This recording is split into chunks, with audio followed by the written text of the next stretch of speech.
मित्रांनो, घरोघरी मातीच्या चुली या मालिकेच्या नवीन एपिसोडमध्ये आपल्याला असं पाहायला मिळणार आहे की त्या प्रॉपर्टी पेपर्सवर सही करून झाल्यानंतर ऋषिकेश सौमित्र आईजवळ जातो आणि सौमित्र आईला म्हणतो, आई, हे आमच्या भावंडांचे प्रॉपर्टीचे समान 4 हिस्से आणि आता तरी तुझ्या मनामध्ये कोणती आडी नाही आहे ना आई? हे पेपर्स तुझ्याकडेच ठेव आणि आता अगदी तुझ्या मनासारखं झालं आहे.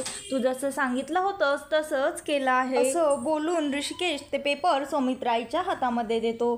तेवढ्यातच तिथे ऐश्वर्या येते आणि म्हणते, आई, मला काय वाटतं, एवढे महत्त्वाचे पेपर्स आपण असे घरात ठेवायला नको, कारण मागे एकदा आपल्या घरामध्ये चोरीही झाली होती आणि हे तर खूपच महत्त्वाचे पेपर आहेत. मला काय वाटतं, आपण हे लॉकरमध्ये ठेवूया. लॉकरमध्ये हे पेपर सुरक्षित राहतील. त्यावर नाना म्हणतात, काही गरज नाही आहे आणि जर काही झालंच तर मी आपल्या घरामध्येच एक लॉकर बनवून ठेवेन. सौमित्रा, मला काय वाटतं, आपण आपल्या रूममध्येच एक नवीन लॉकर बनवून घेऊयात आणि तिथे हे पेपर ठेवूयात. त्यावर सौमित्रा म्हणते, कशाला, म्हणजे कसं? तुमची ती लाडकी सून येईल दरवाजा उघडा राहिला म्हणून आणि हे पेपर्स घेऊन जाईल, जसं की तुमची ती लाडकी बायको पार्वती, तिने मागच्या वेळेस माझे दागिने घेऊन गेली होती. सौमित्रा म्हणते, ऐश्वर्या, तू अगदी बरोबर म्हणत आहेस. हे पेपर तुझ्याकडेच ठेव आणि उद्या सकाळी हे पेपर तुमच्या लॉकरमध्ये ठेवून या. त्यावर ऐश्वर्या म्हणते, सारंग, हे पेपर्स आपल्या कबर्डमध्ये व्यवस्थित ठेवूयात. त्यानंतर ती तिथनं निघून जाते आणि नाना त्या ऋषिकेशला म्हणतात, ऋषिकेश, खरंच मला तुझा फार अभिमान आहे. इथे दुसरं कोणी तुला असं म्हणणार नाही, पण मी म्हणतोय, कारण खरंच तू आज जे केलं आहेस ती फारच मोठी गोष्ट आहे. खरं तर ऋषिकेश, तू या कलियुगातला रामच आहेस, कारण तू हातचं देऊन प्रेम कमावलंस आणि आईचं ऐकून तिचे आशीर्वादही कमवलेले आहेत. तर आजकालच्या कलियुगामध्ये सावत्र भावंडांना कोण रे समान हक्क देतं? त्यावर ऋषिकेश म्हणतो, नाना, दुसरं काही म्हणा, पण प्लीज सावत्र म्हणू नका. माझी सख्खीच भावंडे आहेत ती आणि मी काही उपकार केले नाहीत. मी फक्त माझं कर्तव्य निभावलेलं आहे, कारण मी त्यांचा मोठा भाऊ आहे आणि मी उदारता केली नाही, हे माझं कर्तव्यच होतं आणि आईची शिकवण होती. कारण एक एक चरका पाण्यात टाकला की तो वाहून जातो, पण सगळे चोंडके एकत्र आले की त्याचा चरका बनतो, असं तो नानांना म्हणत असतो. त्यानंतर तो म्हणतो, कारण नाना, आम्हाला चांगले संस्कार देणारी ही आमची सौमित्र आई आहे. आता मी सर्व बाहेर निघत आहेत तर त्यांना वाट लावून येतो, असं म्हणून ऋषिकेश तिथनं जातो आणि नाना सौमित्राला म्हणतात, तुला अजूनही हेच वाटत आहे का की ऋषिकेश तुला सावत्र आई मानतो? आणि इकडे शर्वरी जानकीला म्हणते, वहिनी, तू टेन्शन घेऊ नकोस, आम्ही सगळे तुझ्या सोबत आहोत. त्यानंतर लगेचच तिथे ऋषिकेश येतो आणि म्हणतो, हे काय, तुम्ही निघालात का? ही प्रॉपर्टीचे जे ओरिजिनल पेपर्स आहेत त्याची झेरॉक्स कॉपी मी सर्वांना पाठवून देईल. त्यावर सौमित्र म्हणतो, दादा, तू हे काय बोलत आहेस? आम्हाला पाठवण्याची काहीच गरज नाही आहे. मी तुला सांगितलं ना, मला या प्रॉपर्टीमध्ये काहीच इंटरेस्ट नाही आहे आणि असंही जे माझं आहे ते तुझंच आहे. माझ्या हिस्स्याचं ही शेती तूच कर आणि तूच लक्ष दे. त्यावर अवंतिका म्हणते, हो, खरं आहे, जे सौमित्र बोलत आहेत ते अगदी खरंच आहे, कारण त्यांना असंही शेतीतलं फारसं कळत नाही. त्यांचं जास्त प्रेम कोर्टावरच आहे. त्यावर सौमित्र म्हणतो, दादा, प्लीज. त्यावर ऋषिकेश म्हणतो, अरे, तू हे असं काय बोलत आहेस? तर तो म्हणतो, मला याच्यावर आता काहीच डिस्कशन नकोय. तो म्हणतो, अहो विक्रमराव, तुम्ही तरी ह्याला समजवा. तर विक्रमराव म्हणतात, नाही, त्याचं बोलणं अगदी बरोबर आहे. मीही शर्वरीला तेच म्हणत होतो, आपल्याला ह्या प्रॉपर्टीमध्ये बिलकुलही हिस्सा नको आणि आम्हालाही ती कॉपी पाठवण्याची काहीच गरज नाही आहे. तर शर्वरी त्याला खुणावते, त्याला हे बोलण्यापासून थांबवते आणि त्याला म्हणते, विक्रांत, रे, तू हे काय बोलत आहेस? त्यावर तो म्हणतो, मी अगदी बरोबरच बोलत आहे. तू काय आता तुझं शेत नांगरायला जाणार आहेस का? त्यावर शरू म्हणते, अरे, तसं नाही, पण. तर तो म्हणतो, पण वगैरे काही नाही, आपल्यासाठी हेच खूप आहे की आपल्याला नशिबाने एवढी लाख मुलाची माणसे भेटली आहेत. आपल्याला त्या प्रॉपर्टीची काहीच गरज नाही आहे. त्यावर ऋषिकेश म्हणतो, बाकीचं ते काहीही असू देत तुमचं, पण मी माझं कर्तव्य म्हणून सर्वांना एक एक झेरॉक्स कॉपी पाठवणार आहे. ती तुम्ही तुमच्याकडे असू देत. त्यावर सौमित्र म्हणतो, राहू द्यात विक्रमराव, दादा काही आपलं ऐकणार नाही. त्यावर शर्वरी म्हणते, बरं, चला आता आम्ही निघतो. आणि आता हा सारंग काय आपल्याला बाय करायलाही खाली येणार नाही आहे की काय. त्यावर विक्रम म्हणतात, अगं तुला माहीत आहे ना तो कसला इमोशनल आहे, तू जाणारेच म्हटल्यास त्याला हे बघवलंच नसतं आणि त्याने तुला जाऊच दिलं नसतं, मग तुझी पंचायत झाली असती. त्यानंतर सगळे हसायला लागतात. त्यानंतर सगळे एकमेकांची गळाभेट घेतात, सगळ्यांना भेटतात आणि जायला निघतात. त्यानंतर जानकी आणि ऋषिकेशही त्यांना वाटं लावण्यासाठी घराच्या बाहेर जातात. आणि इकडे ऐश्वर्या तिच्या रूममध्ये ते प्रॉपर्टीचे असली पेपर्स आणि त्यावर ऋषिकेशने केलेल्या साईन बघत असते. वारंवार त्या बघून ते पेपर्स ती चेक करत असते आणि खुश होत असते. आणि त्यानंतर ती स्वतःच्या मनाशीच म्हणते की रणदिव्यांची सर्व प्रॉपर्टी माझी आहे, हे घर माझं आहे आणि सर्व सत्ताही माझी आहे. आता मी बस म्हटलं की हे सगळे बसतील आणि उठ म्हटलं की उठतील. आता बघत सर्वजण मी तुमची कशी एक एक करून फिल्डिंग लावते. हे सर्व माझं आहे, हे साम्राज्यही माझंच आहे. त्यानंतर ती असं स्वप्न बघून हसत असते, स्वतःच्याच मनाशी काय ते बडबडत असते. त्यानंतर ती जानकी वाटं लावून त्यांना आतमध्ये येते. तर ती ऐश्वर्या खाली येऊन जानकीला म्हणते, जानकी ह्या घरामध्ये यायचं नाही, ह्या घरातून तू आधी बाहेर निघ. तू कोणाला विचारून ह्या घरामध्ये आलीस, मी ह्या घरची मालकीण आहे. त्यावर ऋषिकेश तिला रागवतो आणि म्हणतो, तू माझ्या बायकोवर का ओरडत आहेस आणि तू कोण आहेस हे सांगणारी. त्यावर ती म्हणते, मी या घरची मालकीण आहे. हा गोंधळ ऐकून सौमित्राई आणि नाना बाहेर येतात आणि सौमित्राई म्हणते, हे सर्व काय चाललं आहे. त्यावर मग ऐश्वर्या सौमित्राईला म्हणते, म्हातारे तुझे ते नाटकं बघून आता माझं डोकं खराब झालेलं आहे. मी तुझे खूप नाटके आणि रडापड सहन केली आहे, पण याच्यानंतर तोंड गप्प ठेवायचं, मला तुझ्या तोंडातनं एकही शब्द ऐकायचा नाहीये.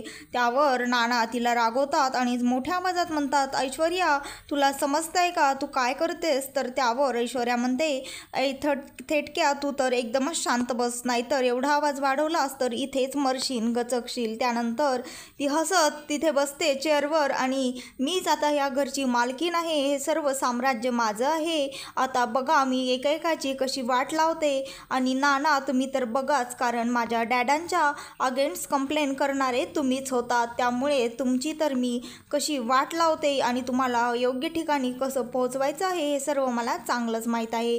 त्यानंतर ती गुलाबदाला आवाज देते आणि म्हणते, माझ्यासाठी एक ज्यूस आण. आणि तर त्यानंतर जानकी म्हणते, हे समान हिस्से झालेले आहे त्या प्रॉपर्टीचे, त्यामुळे तू एकटी मालकीण नाही आहेस. तर त्यावर ती म्हणते, मूर्ख जानकी, ही सर्व प्रॉपर्टी आता फक्त माझ्या एकटीच्याच नावावर आहे. हे सर्व तिचं स्वप्न असतं. त्यानंतर ती हे स्वप्न बघत जोराजोरात हसत असते. त्यानंतर तिच्या रूममध्ये सारंग येतो आणि सारंग म्हणतो, ऐश्वर्या काय झालं, तुम्ही एवढ्या जोराजोरात का हसत आहात, मलाही सांगा. त्यानंतर सारंगने तिला हात लावल्यास हलवल्यास ती जरा डचकते, स्वप्नातनं बाहेर येते आणि सारंगला म्हणते, काही नाही, हेच की आता ही सर्व प्रॉपर्टीची मालकीण आपण दोघे आहोत, हे सर्व आपल्या नावावर झालं आहे. त्यावर तो म्हणतो, खरंच ऐश्वर्या तुम्हाला मानलं, ही सर्व प्रॉपर्टी आता माझ्या आणि तुमच्या नावावर आहे. माझा तर विश्वासच बसत नाहीये. खरंच तुम्ही खूप महान आहात, तुम्ही तर काहीही करू शकतात. तेवढ्यातच तिथे पार्वती आई येते आणि पार्वती आई म्हणते, आता माझं काम कर, मी तुझं काम केलं आहे. आणि इकडे जानकी ज्या झालेल्या गोष्टींचा विचार करत असते आणि तिच्या साड्यांच्या घड्या घालत असते. तेवढ्यातच तिथे ऋषिकेश येतो आणि तिची हेल्प करायला लागतो. त्यानंतर ऋषिकेशला जानकी अवॉइड करत असते. त्यामुळे ऋषिकेश तिला म्हणतो, जानकी तू असं का करत आहेस, मला माहीत आहे तुला जे झालं आहे ते बिलकुलही आवडलेलं नाही आहे, पण तू माझ्याशी बोल ना. तुला माहीत आहे मी हे सर्व फक्त सौमित्रा आईसाठीच केलेलं आहे. मला आईच्या मनातली चलबिचल थांबवायची होती आणि तिच्या मनातला माझ्याविषयीचा आणि तुझ्याविषयीचा अविश्वास ही थांबवायचा होता. त्यांना माहीत नाही आपल्या घरामध्ये रोज काय घडतं, पण तुला चांगलंच माहीत आहे, त्यामुळे मी हे सर्व केलं. जानकी रामायण नुसतं वाचून चालत नाही, तर ते आचरणातही आणावं लागतं, कारण आईची अशी इच्छा होती की सौमित्र, शर्वरी आणि सारंग यांनाही त्यांचे प्रॉपर्टीचे हिस्से मिळायला हवेत आणि मी फक्त तिची इच्छा पूर्ण केली. जानकी आपल्याला प्रॉपर्टीची काय गरज आहे, प्रॉपर्टी शिवाय आपण काही कमावू शकत नाही का? इकडे पार्वती आई ऐश्वर्याला म्हणत असते, तुझं काम झालं ना, मग आता माझ्या कामाचं काय, तुझं काम सर्व ठरल्याप्रमाणे झालं आहे आणि सौमित्राने तुला प्रॉपर्टीचे पेपर्सही दिले आहेत. आता मला लवकर सांग की माझी मुलगी कुठे आहे आणि ती कुठे राहते. तू बोलत का नाहीयेस? तू मला शब्द दिला होतास, तू आता पटकन सांग, असं म्हणून ती ऐश्वर्यावर जोराजोरात ओरडत असते. त्यावर ती म्हणते, सारंग तू आधी दार लाव. आणि तिला म्हणते, मी तुझं सांगणारच आहे, पण माझं थोडंसं आणखी काम बाकी आहे. आणि त्यावर सारंग म्हणतो, आई तुम्ही जरा हळू बोला ना. त्यावर पार्वती आई सारंगला चिडून म्हणते, तू तर एक शब्दही बोलू नकोस आणि शांतच बस. त्यावर ऐश्वर्या म्हणते, तू उगाचच आता हायपर होऊ नकोस आणि जोराजोरात आरडाओरडा करू नकोस, नाहीतर कोणीतरी ऐकेन. मी तुला एकदाच सांगितलं आहे की वेळ आल्यावर मी तुझ्या मुलीचा पत्ता तुला सांगेन. त्यावर मग पार्वती आई म्हणते, वेळ आल्यावर नाही, मला तू आता आत्ताची आत्ताच सांग माझी मुलगी कुठे आहे. पार्वती आई म्हणते, ऐश्वर्या तू मला म्हणाली होतीस तुझं काम झाल्यास तू मला माझ्या मुलीचा पत्ता देशील.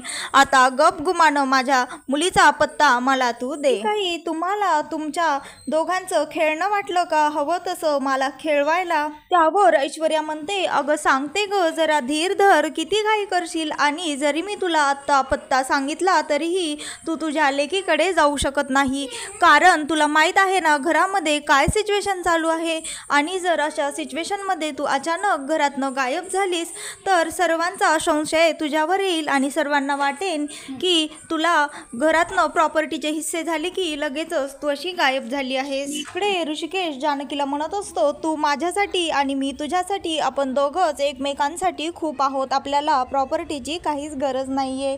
त्यावर ती म्हणते, खरंच आहे आपल्याला प्रॉपर्टीची गरज नाहीच आहे आणि तुम्ही जे सौमित्राईसाठी केलं त्याचा मला सार्थ अभिमान आहे. पण ऋषिकेश तुम्हीच म्हणालात ना रामायणासारखं आचरणात आणायचं. मग रामायणामध्ये जसा श्रीराम होते तसेच रावणही होता आणि जसा सच्चेपणा असतो तसा खोटेपणाही असतो. आणि मला राहून राहून वाटत आहे काहीतरी गफलत झाली आहे, प्रॉपर्टीच्या पेपरसोबत काहीतरी छेडछाड झाली आहे असं माझ्या मनात खूप तासांपासून खेळत आहे. काय तू हे बोलतेस जानकी? कसला खोटेपणा? मी स्वतः माझ्या हातानं पेपर बनवून घेतलेत आणि माझ्या सह्या करून झाल्यानंतर स्वतः आईच्या हातामध्ये दिले आहेत आणि त्यानंतर आईने ते ऐश्वर्याकडे दिले. पण आता मी उद्या जाऊनच ते बँकेमध्ये ठेवून येणार आहे. त्यावर जानकी म्हणते, हे काय सांगतायत आई, असं कसं करू शकतात? प्रॉपर्टीचे ओरिजिनल पेपर आईने ऐश्वर्याकडे दिले, एवढे महत्त्वाचे पेपर्स. त्यानंतर ती लगेचच ऐश्वर्याच्या रूममध्ये जाते आणि ते पेपर सापडायला लागते. तर मित्रांनो आपल्याला पुढच्या भागामध्ये असं पाहायला मिळणार आहे की ते ऐश्वर्याच्या रूममध्ये जानकी पेपर्स शोधत असते आणि त्यानंतर तिच्या कबर्डमधनं पर्समधनं जानकीच्या आईचा आणि तिचा फोटो तिला मिळतो. त्यानंतर तिला जाब विचारते, माझ्या आईचा आणि माझा फोटो तुझ्या कबर्डमध्ये कसा आला, कुठून आला, मला सांग, मी नाहीतर तुझा जीव घेईन, माझ्या आईसाठी मी काहीही करू शकते, असं म्हणून ती तिचा गळा दाबत असते. त्यानंतर ती ऐश्वर्या घाबरलेली असते आणि ती तिला सगळं खरं सांगून टाकते. ती सांगते की तुझी आई पार्वती आईच आहे आणि हे जानकीला समजताच ती पार्वती आईकडे जाते. पण तोपर्यंत काहीच फायदा नसतो. पार्वती आई आधीच ते घर सोडून निघून गेलेली असते तिच्या मुलीच्या शोधामध्ये. तर मित्रांनो घरोघरी मातीच्या चुली या मालिकेचे नवनवीन लेटेस्ट एपिसोड पाहण्यासाठी आत्ताच चॅनलला लाईक, शेअर आणि सबस्क्राईब मात्र नक्की करा.